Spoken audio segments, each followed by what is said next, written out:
Hello everybody, this is Creeps here, and today a good friend of mine will be helping me read a creepypasta well known as the Rake.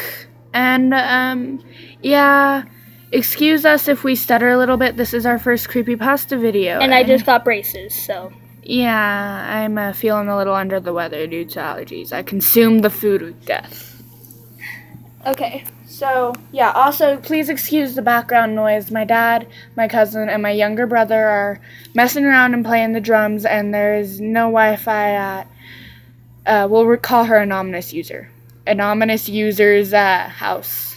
And her Paka is trying to sleep, so yeah. Okay.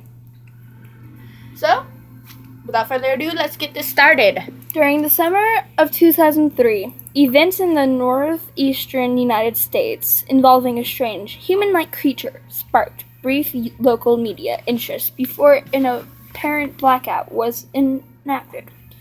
Little or no information was left intact, as most online and written accounts of the creature were mysteriously destroyed.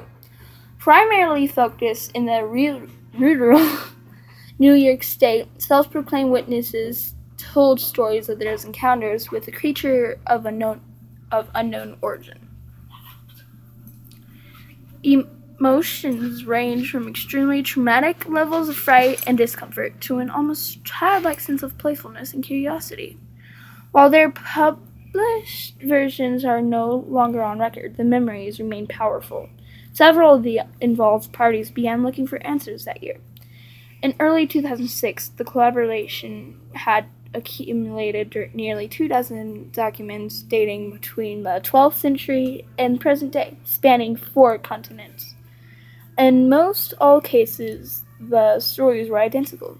I've been in contact with a member of this group and was able to get some excerpts from their upcoming book. The Rake, a Suicide Note. 1694. As I prepare to take my life, I feel it necessary to assuage any guilt or pain I have introduced through this act. It is not the fault of anyone other than him.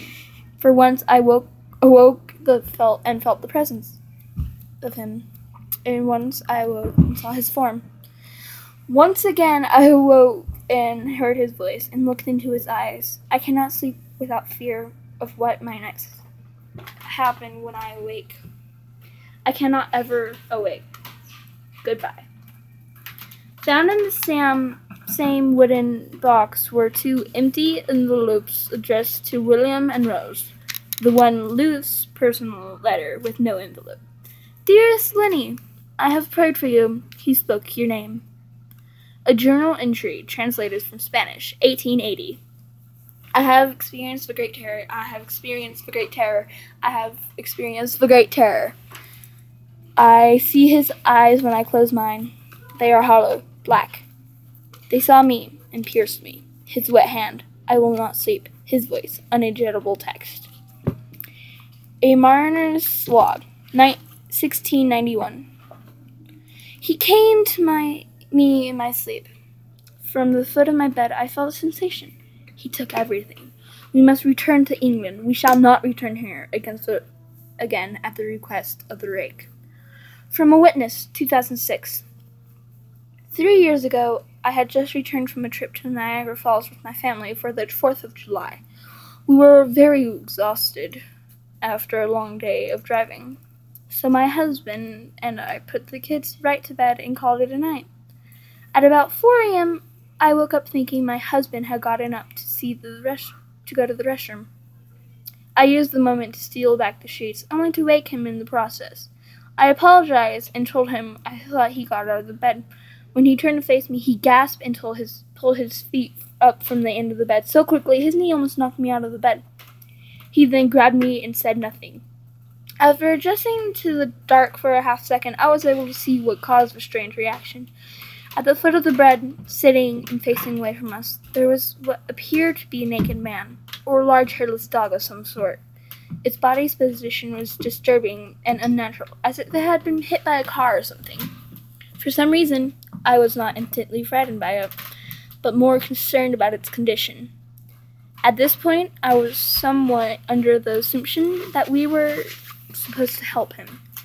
My husband was peering over his arm and knee, tucking into the fetal position, occasionally glancing at me, before returning to the creature. In a flurry of motion, the creature scrambled around the side of the bed and then crawled quickly in a failing sort of motion, right along the bed until it was less than a foot from my husband's face. The creature was completely silent for about 30 seconds. Probably closer to 5. It just seemed like a while. Just looking at my husband. The creature then placed its hand on his knee and ran into the hallway, leading to the kid's room. I screamed and ran for the light switch, planning to stop him before he hurt my children. When I got to the hallway, the light from the bedroom was enough to see it crouching and hunched over about 20 feet away. He turned around and looked directly at me, covered in blood. I flipped the switch on the wall and saw my daughter Clara. The creature ran down the stairs while my husband and I rushed to help our daughter. She was very badly injured and spoke only once more in her short life.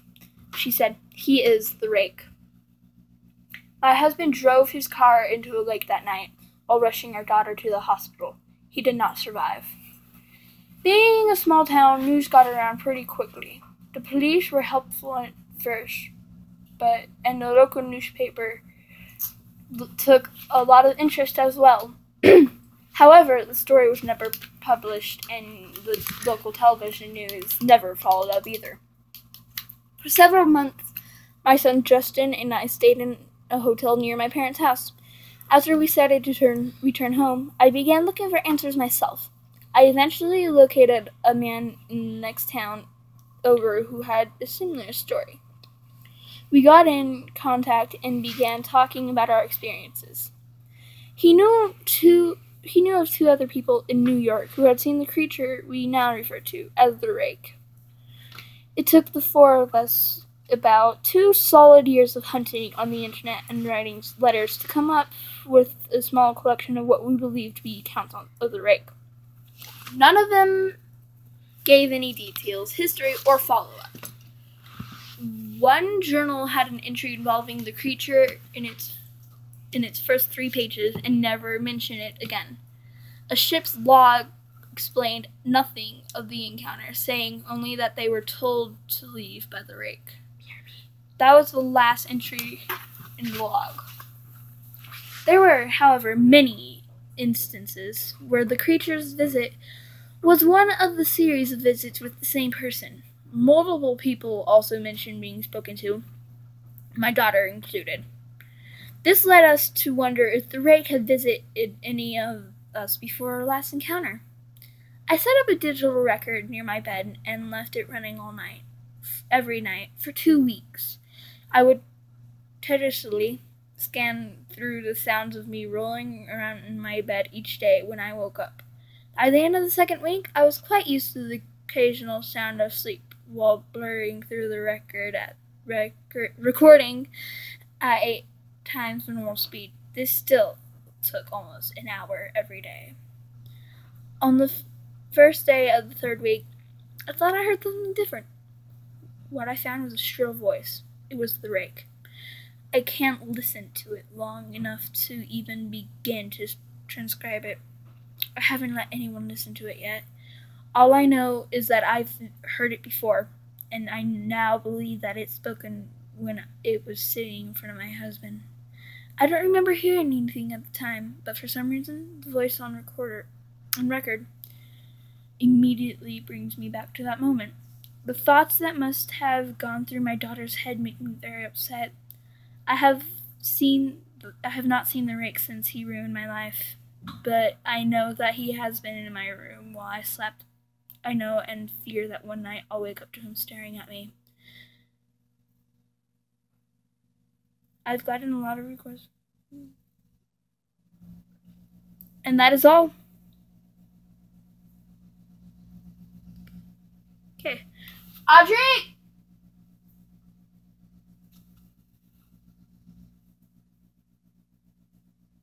One second.